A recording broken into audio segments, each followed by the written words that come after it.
give a brief testimony about my mom. So for those who don't know, I'm adopted, and my birth mom was a drug addict. She was in jail when she was pregnant with me, and she wasn't eligible to take care of me. And my mom, she told me that she was praying and praying. She wasn't able to have kids, so she just kept praying to God to give her a kid, and he told her 33. She didn't know what it meant. She didn't know anything about it. But when she turned 33, I came into her life. And I can't ever be so grateful that I have the mom I do. She led me to God. She took me on this path with her. And she's just always been there for me. She's my angel sent from above. And I can never ask for a better mom. I love you, Mom. For the mama here who might be waiting just for their kid to come home, and it gets tough. Or for relationships that have been broken, I'm going to tell you to believe. Believe that God is in control. Believe that He can work the miracle. Because if I were to bring each mom up here and I were to ask each of you, so tell me what it's like being a mom. You would get up here and you would say, I struggle every day. I lose my temper. You would get up here and you would say things like, I just don't feel adequate enough. I don't spend the proper amount of time. I'm mean. But then if I were to send you down and sit back in your chairs and I were to bring the kids out and say, hey, tell me about your mom, you know what they would say? My mom is awesome. My mom is fantastic. I love my mom. My mom's my superhero. That's what they would say. So what we're going to do is I want us to go back 2015. And you went on a trip. Tell us about the trip. About 2015, yeah. Our plan was to go to California and me and my mom, my dad, and go see Universal Studios and just have a good time. See Disney World and just... Are you a freshman? Sophomore? I think freshman. Coming in to be a freshman? Yeah. Okay. Somewhere around. I remember a little bit of this because at this time, I was the jealous older brother. Why don't I get to go to SeaWorld? Why don't I get to go to Disneyland? But about 2 days into their trip, I got a phone call, and it was my brother. And tell him what happened 2 days into the trip. Mom wasn't feeling good, and she was feeling real weak, and we wasn't sure what was wrong with her. And my mind was just, I didn't know what to think. I didn't know what to expect. And the fire department came. I think we were sitting in a hotel, and they checked on her. They said she was just dehydrated, and they didn't see nothing like no major problems. But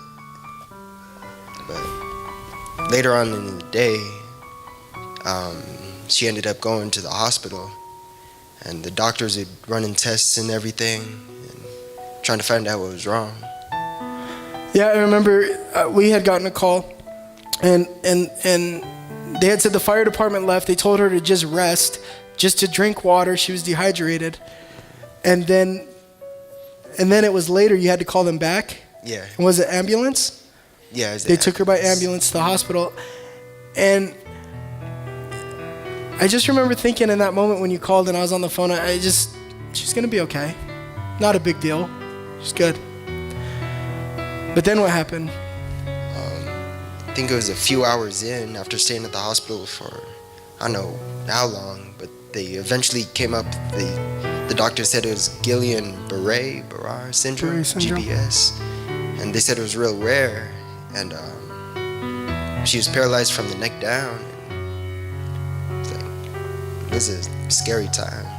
So what was going through your mind at that time? I didn't know what to think. I was just hoping my mom would be okay. And hopefully this would just blow off or something. And I don't know, just felt kind of real lost. It hurt seeing my mom so weak. Yeah, when we found out it was GBS, I called my auntie, and my auntie, she works at the time she was a nurse in the ICU. And, I'm like, hey, auntie, what is GBS? And my auntie just went silent. And I said, well, she's like, Jeremy, I'm going to shoot straight with you. She said, GBS is Guillain-Barré syndrome. I think that's how you say it. And she said, I've had only a handful of patients come through the ICU who get diagnosed with GBS. I haven't been able to save one of them. Each one of them has died. And she says, Jeremy, can you do me a favor? Can you tell me, has the GBS hit her lungs? Because if once the GBS, I guess, hits your lungs, I guess what it does is it paralyzes your lungs and you suffocate. Because it's a disease that paralyzes your whole body. And so I'm trying to get in touch with them. And at this moment, this is when we're here in Colorado, we're living in Thornton, they're all the way in California, and we begin to pray. We just began to pray. So tell me about the time when you're in the hospital, like what's going on? We ended up staying in the hospital for like a few weeks, me and my dad. We were sleeping on the couches and just helping mom out when we could. And it was just scary, and did what we can to comfort her. And we just hoping for the best at that point, seeing what happened. I think this was a time where all of us struggled with God's timing. God, what are you doing? God, what are you doing? And as we prayed, we started a GoFundMe. That money was able to go to them so they were able to eat some good cafeteria food from the hospital. They were there for a couple weeks. But I think where a big miracle came in was they said, we don't know how we're going to get your family transported from California back to Colorado. They said, we don't know how we're going to do that. Because my mom couldn't come on a regular flight. She couldn't drive. She was paralyzed from the neck down. Couldn't move. She needed special medical attention. As we prayed and we believed for a miracle, God provided an airplane. Mm-hmm. Tell us about that experience. We had to take like a little jet. It was like just a smaller plane. They're called, I can't remember the exact name, but they're called something angels, flight angels or something, paramedics. And so we took the jet from Cali to Colorado. And me and my dad, we don't like flying. But my mom, she was laying down the whole way there in a bed. And she slept most of the way. And so she was kind of at peace while you guys were. Mm-hmm. We were scared. This was a time where you wanted mom to change your underwear. Yeah. Kidding. But it's just scary. The angel flight, I remember when we first heard about it, they had said, yeah, we could transport your mom. It's not going to be covered by any kind of insurance. And they gave us a crazy quote, like $350,000. How many of you know God can cover that? Can I tell you? A group of volunteers got together. Angel Wings, Angel Flight donated their plane and said, we're going to get your mama home.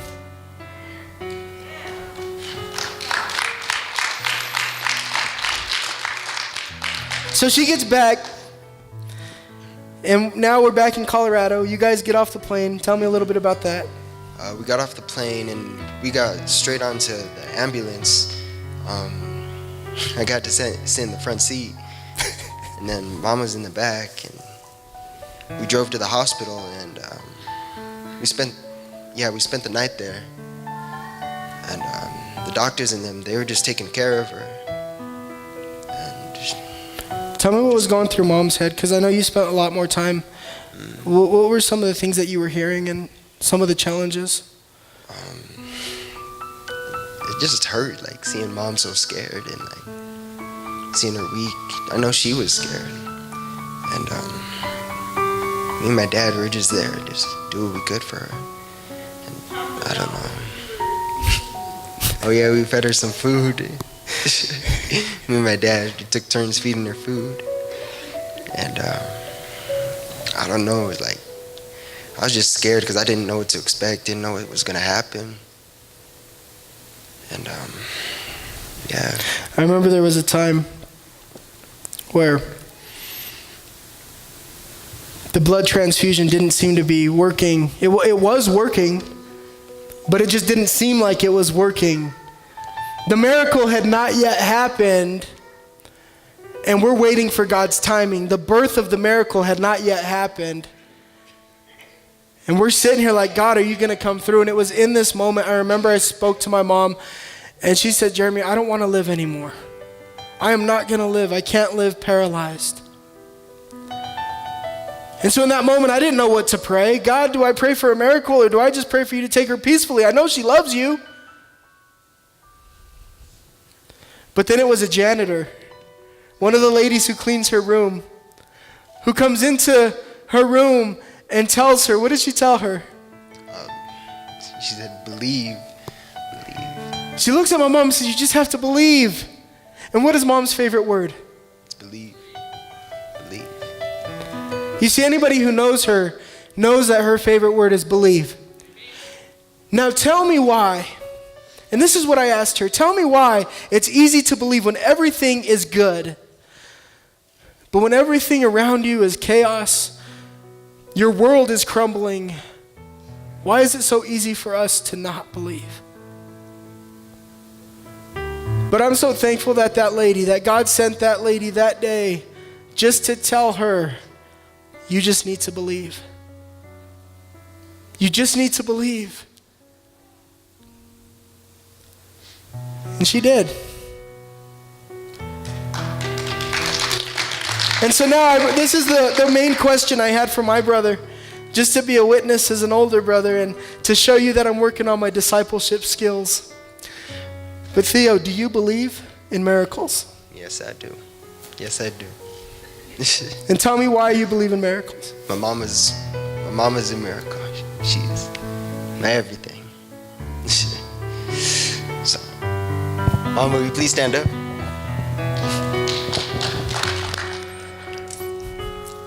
For the exhausted mom who hides a few minutes to cry in the bathroom. For the mom hidden in the bathroom because she needs a few minutes of tranquility while wiping tears from her eyes. For the mom who is so tired that she feels she can't continue, that she would give anything for a moment of peace. For the mom who cries in her room for having scolded the kids for nonsense that makes her feel guilty. For the mom who desperately battles when wearing denim pants because she wants to look pretty and wear them to feel better. For the mom who asks for a dinner pizza because she didn't reach the time to make dinner again as she expected. For the mom who feels alone even when she's accompanied. You are worth a lot. You are important. You are enough. This is a stage, a crazy and challenging stage for all moms. But in the end, everything will be worth it. For now it's hard, difficult in many and different ways for each of us. We don't always talk, but we all fight, and you're not alone. You are enough. You give the best of you. Those little eyes that observe you think that you're perfect. They think that you're more than perfect. Those little hands that ask for your arms, they think you're the strongest and that you can conquer the world. Those little mouths eating what you cook, they think that it's the best. Those little hearts looking at yours, they want nothing but you, because you are enough for them. You are more than enough, Mom. You are wonderful. 3. Happy Mother's Day!